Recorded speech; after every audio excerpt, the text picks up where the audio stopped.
7 సంవత్సరాలుగా పరారీలో ఉన్న హత్య కేసులో ముద్దాయిల్ని ఈరోజు పట్టుకొని అరెస్ట్ చేయడం జరిగింది. దీంట్లో డిసీజ్డ్ అంటే చనిపోయిన కామాడి వీరరాఘవులు మరియు ముద్దాయిలు 3 ఉన్నారు.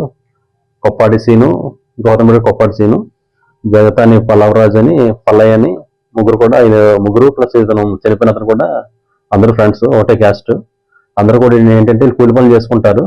అయితే మృతుడు ఏంటంటే ఒంటరికి పని చేస్తాడు. వీళ్ళందరూ కూడా ఇప్పుడు ఈవినింగ్ పూట వైన్ షాప్కి వెళ్ళి తాగుతుంటారు.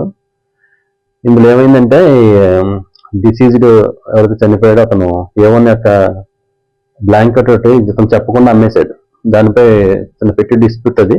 దాని మీద వీళ్ళు వైన్ షాప్ దగ్గర గొడవ పడడం జరిగింది. ఆ గొడవ కాస్త కొద్దిగా అలా క్రమక్రమంగా పెరిగి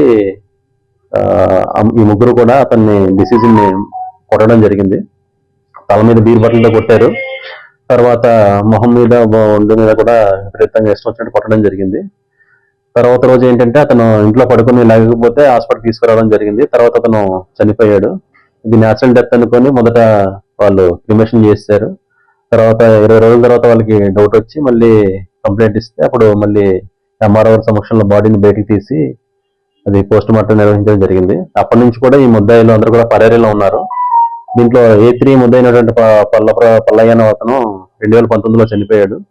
ఈ A1, A2 ఎవరైతే కొప్పాడి సీను, మరో కొప్పాడి సీను వాళ్ళిద్దరిని కూడా ఈ రోజు పట్టుకుని అరెస్ట్ చేయడం